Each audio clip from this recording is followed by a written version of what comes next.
میری بیوی فوت ہو گئی۔ میری 2 بیٹیاں تھیں، مجھے ان کی فکر تھی، اس لیے میں نے دوسری شادی نہ کی اور کمانے کے لیے باہر ملک چلا گیا اور بیٹیوں کو بیوہ بہن پالنے لگی۔ وہ کہتی ماں بن کے ان کو پالوں گی۔ میں ہر ماہ پیسے بھیجتا، لیکن جب بیٹیوں سے بات کرنے کا کہتا تو بہن ٹال دیتی۔ اسی طرح 1.5 سال گزر گیا، پر بیٹیوں سے بات نہ ہوئی تو اچانک ان سے ملنے پاکستان آ گیا۔ میں گھر کا دروازہ بجانے لگا کہ کلیجہ منہ کو آ گیا کہ بیٹی بھکاری کے کپڑوں میں گھر کے باہر۔ السلام علیکم۔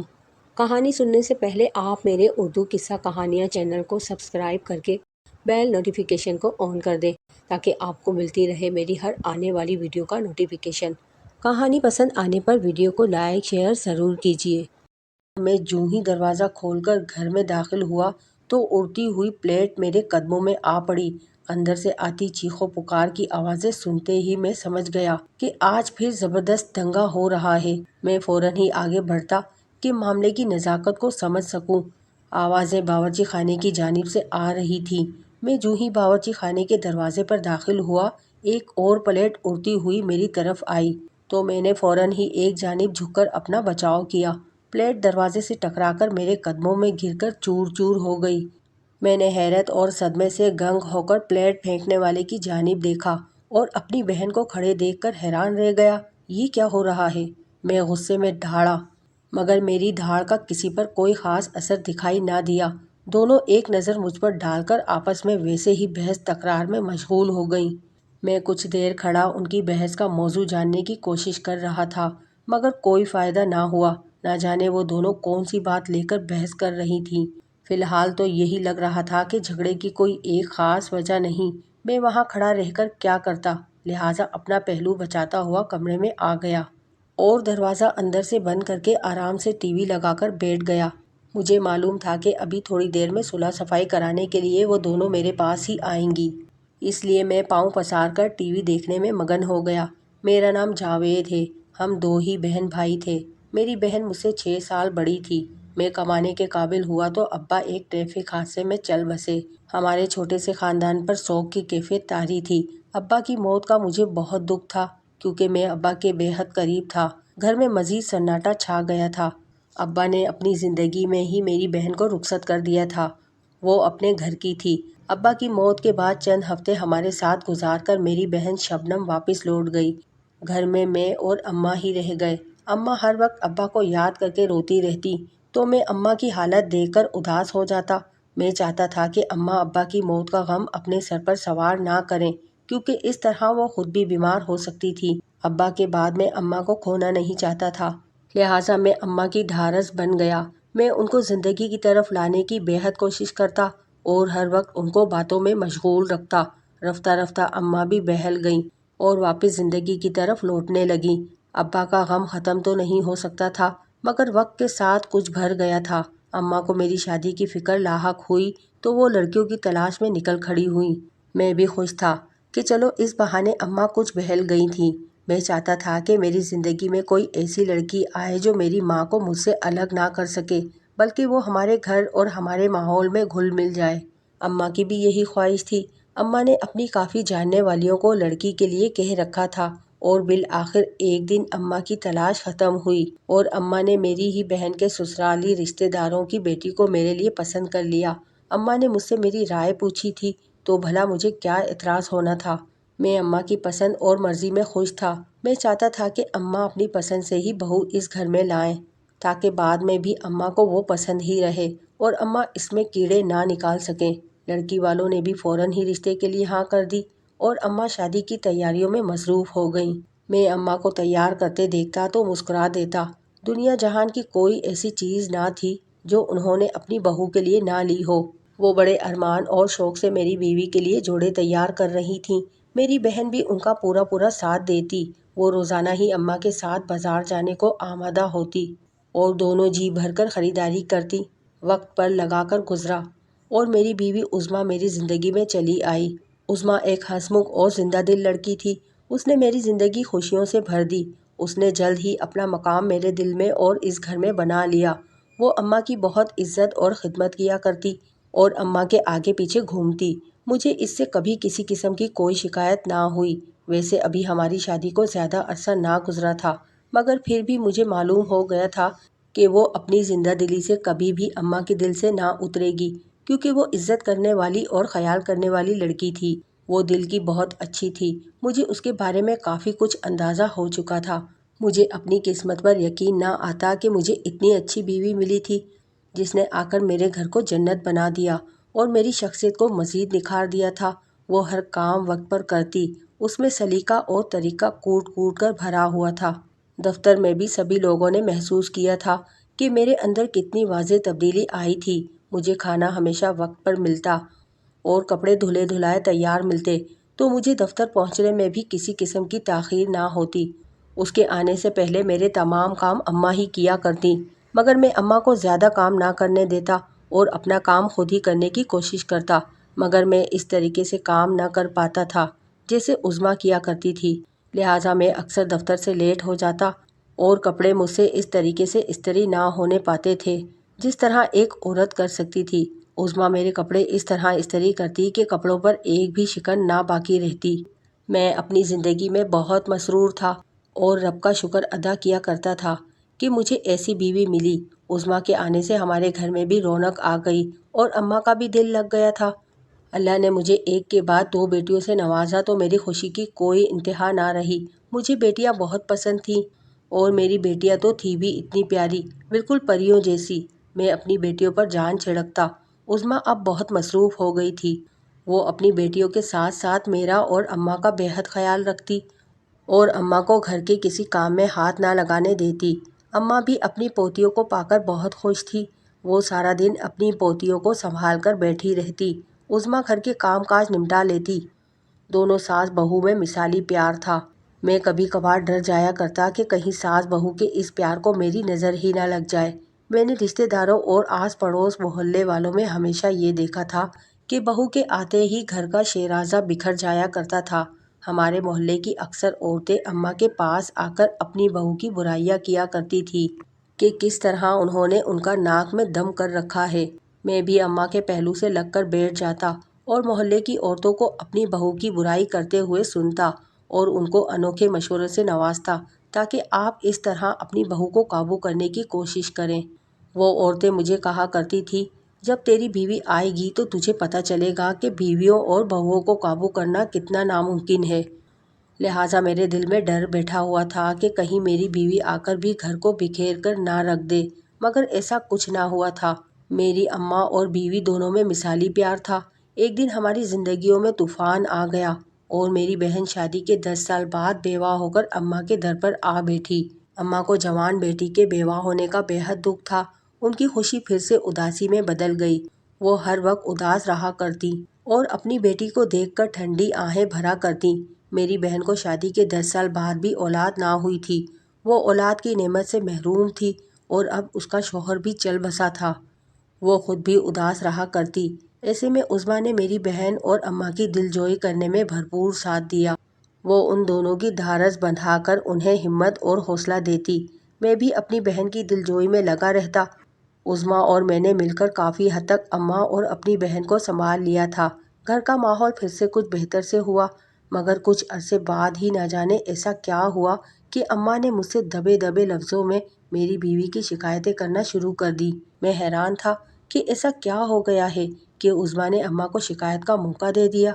میں نے ایک دو بار اماں سے عظمیٰ کی شکایت سنی تو میں نے عظمیٰ کو تھوڑا ڈانٹنا شروع کیا تو وہ حیرت سے مجھے دیکھنے لگی، لیکن اس نے مجھ سے کوئی بحث نہ کی اور صرف اتنا کہا کہ میں کوشش کروں گی کہ آئندہ ان کو مجھ سے کوئی شکایت نہ ہو۔ مگر کچھ عرصے میں دوبارہ اماں کو اس سے شکایتیں شروع ہوئیں۔ اب کی بار تو اماں کے پاس شکایتوں کا انبار تھا۔ میں سمجھنے سے قاصر تھا کہ آخر ایسا کیا ہوا۔ میں نے جا کر عظمیٰ کی خبر لی تو وہ بھی پھٹ پڑی۔ اس نے مجھ سے اماں کی ڈھیروں شکایت کر دیں۔ میں اس کی شکایتیں سن کر حیران تھا۔ نہ تو میری اماں ایسی تھی جیسا وہ بیان کر رہی تھی اور نہ ہی عظمیٰ ایسی تھی جیسے اماں نے بیان کیا تھا۔ میں ان دونوں کو اچھی طرح جانتا تھا اور ان کے آپس کے تعلق کی ہمیشہ تعریف کیا کرتا تھا، مگر یہ کیا ہو گیا تھا، میں سمجھنے سے قاصر تھا۔ میں نے عظمیٰ کو سمجھانے کی کوشش کی، مگر اس کے تیور دیکھ کر لگ نہیں رہا تھا کہ وہ میری بات سننے کو تیار تھی یا وہ میری بات سے متفق تھی۔ اس کی طرف سے مایوس ہو کر میں نے اماں کو سمجھانے کا بیڑا اٹھایا، مگر اماں تو میری بات سن کر حیرت سے دنگ رہ گئیں۔ اچھا تو تم اب اپنی بیوی کی طرفداری کرو گے؟ اماں کا جملہ سن کر میں حیران تھا۔ ایسا نہیں، میں نے اماں کو سمجھانے کی کوشش کی۔ میں تو صرف یہ چاہتا تھا کہ گھر میں پہلے جیسی فضا قائم ہو جائے۔ اب ایسا ممکن نہیں، تمہاری بیوی کے تیور بدل گئے ہیں۔ شاید اس کو میری بیٹی کا یہاں رکنا پسند نہیں آیا، مگر اب وہ کہاں جائے گی؟ اس کے باپ کا گھر ہے اور اس گھر میں اس کا بھی حصہ ہے۔ میں حیران ہو کے اماں کی بات سن رہا تھا۔ بھلا عظمیٰ کو میری بہن کے یہاں رہنے سے کیا اعتراض ہو سکتا تھا؟ میں جانتا تھا کہ اس گھر میں میری بہن کا بھی حصہ تھا۔ نہ تو میں نے اور نہ ہی کبھی عظمیٰ نے اس کو یہاں سے جانے کے لیے کہا تھا، مگر میں اماں کو قائل نہ کر سکا۔ وہ اپنی بات پر اڑی ہوئی تھیں اور میں چپ چاپ وہاں سے اٹھ آیا۔ گھر میں کشیدگی کی فضا قائم تھی۔ عظمیٰ چپ چاپ گھر کے کاموں میں مصروف رہتی۔ میں اسے بلانے کی کوشش کرتا تو مجھے بھی کاٹ کھانے کو دوڑتی۔ نہ جانے اس کا مزاج اتنا تنگ کیسے ہو گیا تھا۔ وہ تو ہنسمکھ اور شگفتہ مزاج والی لڑکی تھی، مگر اماں صحیح کہتی تھی، اس کے تیور بدل گئے تھے۔ دوسری طرف اماں بھی ہر وقت شکایتوں کا انبار لیے موجود ہوتی اور منہ ہی منہ میں نہ جانے کیا کیا بڑبڑاتی رہتی۔ کچھ ہی دنوں میں بحث و تکرار کے ساتھ لڑائیوں تک نوبت آ پہنچی تھی۔ عظمیٰ اور میری بہن کے درمیان وہ لڑائی ہوتی کہ محلے والے بھی اپنے گھروں سے سر نکال کر جھانکنے لگتے کہ آوازیں کس گھر سے آ رہی ہیں۔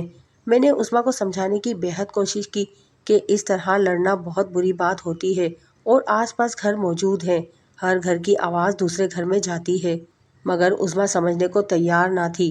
اگر آپ اپنی بہن کو یہ سب سمجھائیں تو زیادہ بہتر ہے، بحث وہی شروع کرتی۔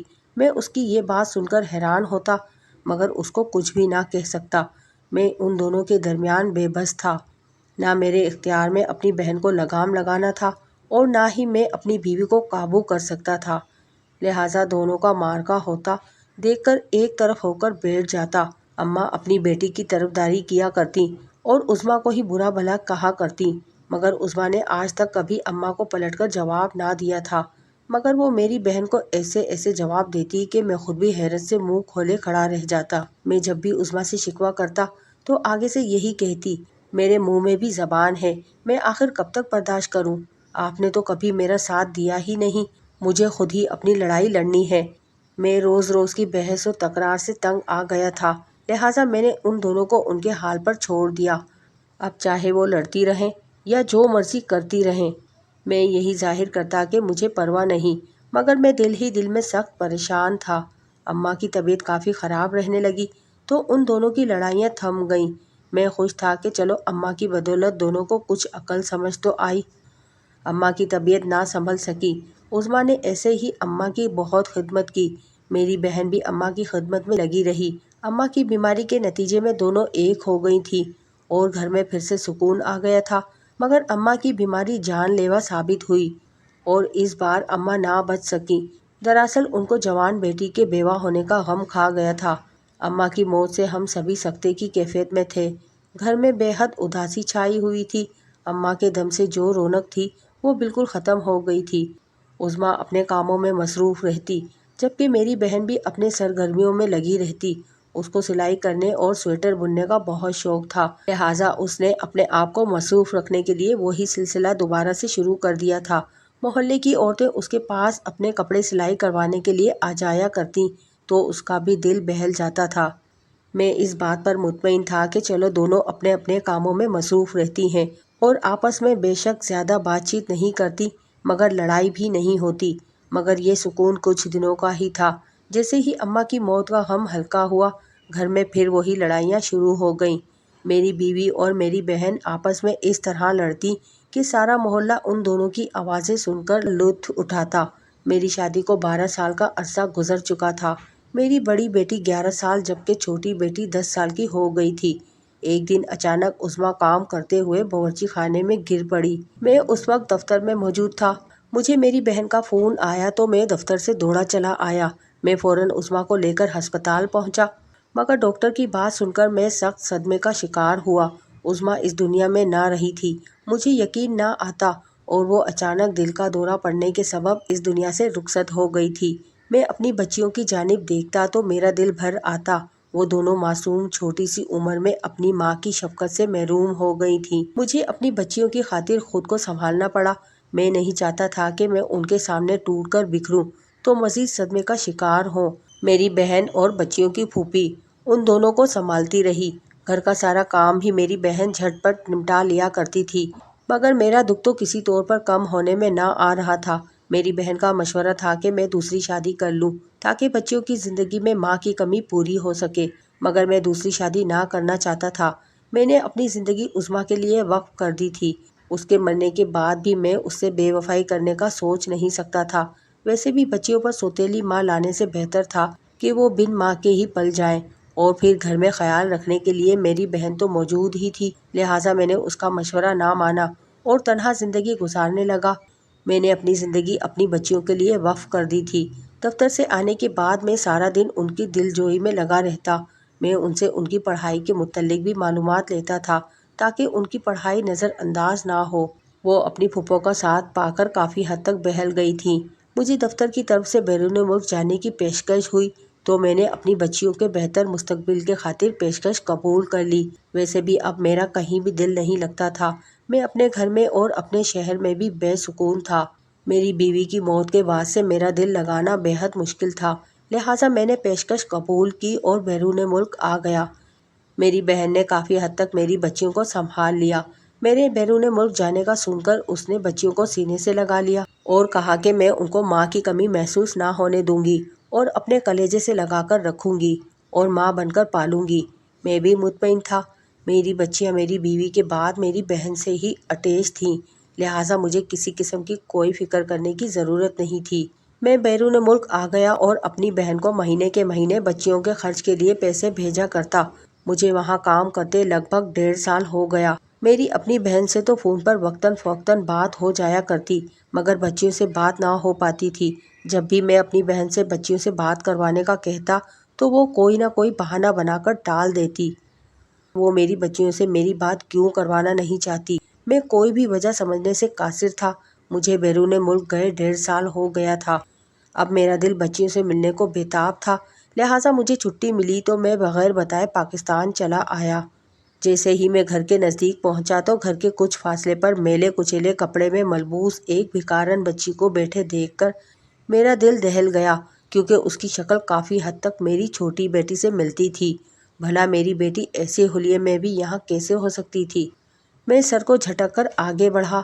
جوں ہی دروازے کے قریب پہنچا اور دروازہ کھٹکھٹانے لگا تو میرا کلیجہ منہ کو آ گیا، کیونکہ میری بڑی بیٹی بھکاری کے حلیے میں گھر کے پاس ہی موجود تھی۔ وہ بھی گھر کے دروازے کی جانب بڑھ رہی تھی۔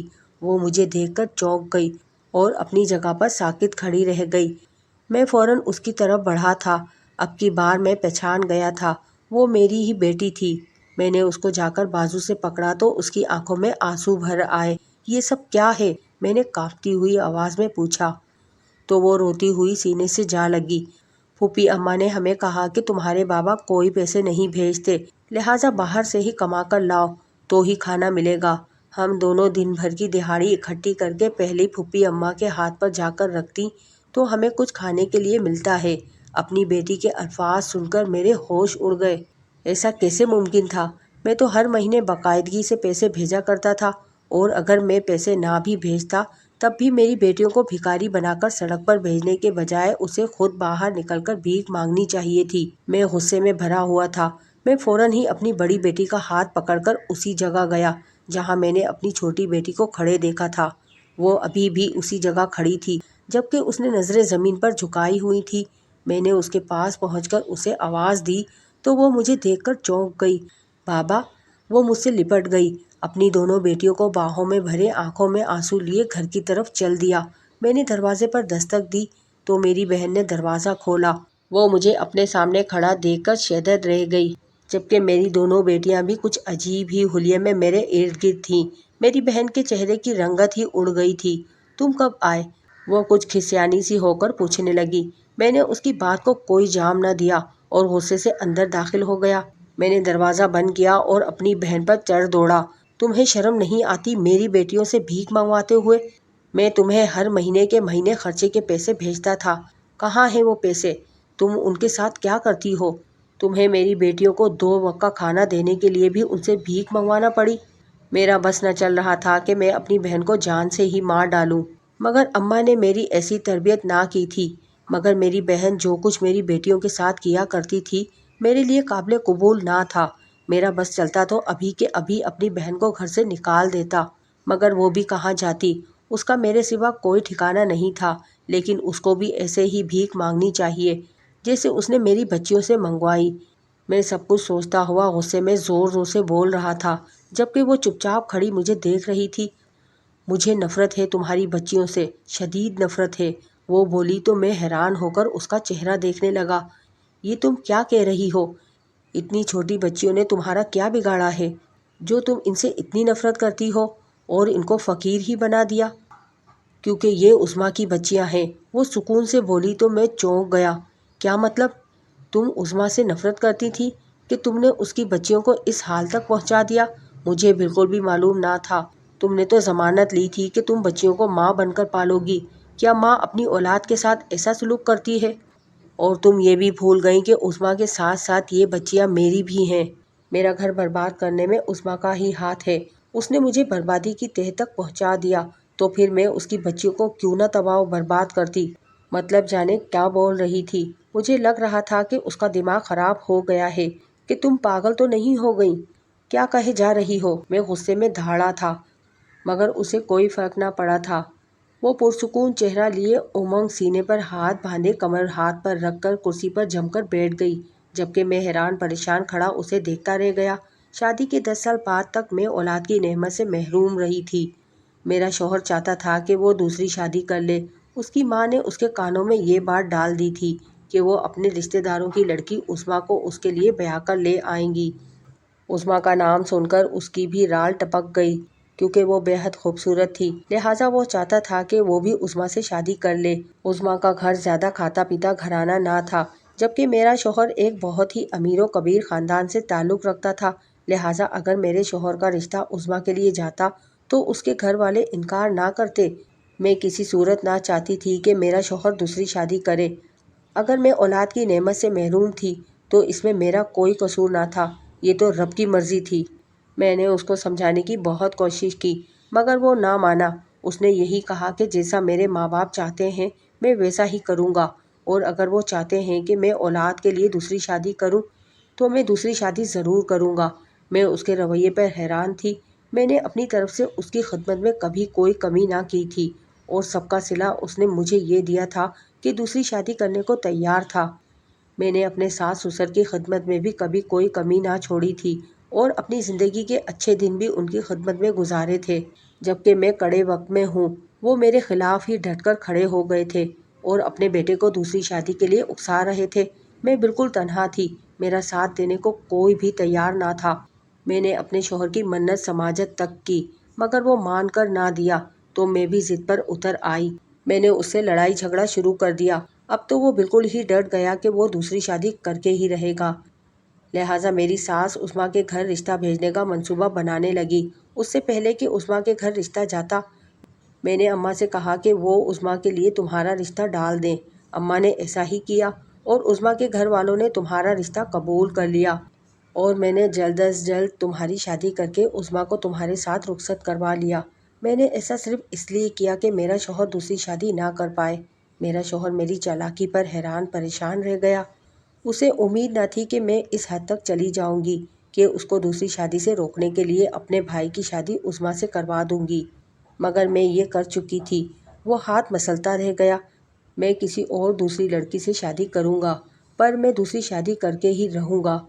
میرے شوہر نے مجھے انگلی دکھا کر باخبر کر دیا تھا، مگر مجھے اب کوئی پرواہ نہ تھی، کیونکہ وہ کسی سے بھی دوسری شادی کرتا تو کرتا، مگر میں نہیں چاہتی تھی کہ عظمیٰ سے کسی صورت شادی کرے، کیونکہ میں جانتی تھی کہ عظمیٰ چند دنوں میں میرے ساس سسر اور میرے شوہر کے دل میں اپنا گھر کر لے گی۔ میں اس کے اچھے برتاؤ اور اس کے نرم دل کی قائل تھی۔ اس کے علاوہ وہ مجھ پر کوئی بھی سوکن لے کر آتا، مجھے پرواہ نہ تھی۔ ایک دن ہمارا جھگڑا اتنا بڑھا کہ میرے شوہر نے غصے میں آ کر مجھے طلاق دے دی اور گھر سے چلا گیا۔ وہ غصے میں گھر سے نکلا تھا، لہٰذا اپنی گاڑی کسی دوسری گاڑی سے ٹکرا بیٹھا اور حادثے کا شکار ہو کر زندگی سے ہار گیا۔ اس کی موت کی وجہ سے میری عزت رہ گئی، اور میں نے باقی کی زندگی اس کی بیوہ بن کر گزار دی، ورنہ مجھے باقی کی زندگی طلاق یافتہ بن کر گزارنی پڑتی۔ مجھے عظمیٰ پر بے حد غصہ تھا، حالانکہ میں جانتی تھی کہ اس سب میں اس کا کوئی قصور نہیں، پھر بھی وہ مجھے انتہائی زہر لگتی تھی۔ میں نے مجبوری میں اسے اپنی بھابھی بنایا تھا، ورنہ وہ میری بھابھی بننے کے قابل نہیں تھی، لہٰذا میں اسے ستانے اور تنگ کرنے کا کوئی بھی موقع ہاتھ سے جانے نہیں دیتی تھی اور اسے طعنہ دیتی کہ میرا شوہر اس پر فدا تھا اور اس نے میرے شوہر کے ساتھ چکر چلا رکھا تھا، حالانکہ وہ بے قصور تھی اور وہ تو اس بارے میں جانتی بھی نہ تھی، مگر میں نے اس کو تنگ کرنے میں کوئی کسر نہ چھوڑی۔ میری نفرت اس کی موت کے بعد بھی کم نہ ہوئی اور اس کی بچیوں پر اترنے لگی، لہٰذا میں نے ان کی بچیوں کو اس حد تک تباہ و برباد کر دیا جس حد تک میں خود تباہ اور برباد ہوئی تھی، اور مرنے سے پہلے میرا شوہر مجھے طلاق دے کر گھر سے نکال چکا تھا۔ اپنی بہن کی بات سن کر میں افسوس سے اپنے بال نوچنے لگا۔ میں نے عظمیٰ پر کبھی یقین نہ کیا تھا۔ اس نے مجھے کہا بھی تھا کہ وہ اپنی بہن سے پوچھے کہ سب لڑائی کی وجہ کیا ہے، مگر میں نے اپنی بہن سے کبھی نہ پوچھا۔ میں سوچ بھی نہ سکتا تھا کہ میری بہن اس حد تک گر جائے گی کہ وہ اپنے مفاد کے لیے اس کے ساتھ اس قدر برا سلوک کرے گی، اور نفرت میں اس حد تک بڑھ جائے گی کہ اس کی بچیوں کو بھی نہ بخشے گی۔ میرا دل تو چاہ رہا تھا اسے ہاتھ پکڑ کر گھر سے نکال دوں، مگر میں ایسا نہ کر سکا۔ وہ جیسے بھی تھی، پر تھی تو میری بہن ہی نہ، لہٰذا میں اپنی بچیوں کی خود ہی خیر گیری رکھوں، یہی بہتر تھا۔ میں اپنی بہن کو گھر سے نہ نکال سکا تھا، لہٰذا میں نے گھر کے درمیان سے دیوار کر کے 2 حصے بنا دیے اور ایک حصہ اپنی بہن کو دے دیا اور دوسرے حصے میں اپنی بچیوں کے ساتھ رہنے لگا۔ میں نے دوبارہ بیرون ملک جانے کا ارادہ منسوخ کر دیا اور ادھر ہی رہ کر اپنی بچیوں کی بہترین تربیت کرنے لگا۔ میں نہیں چاہتا تھا کہ وہ دوبارہ کبھی ایسی صورتحال سے گزریں۔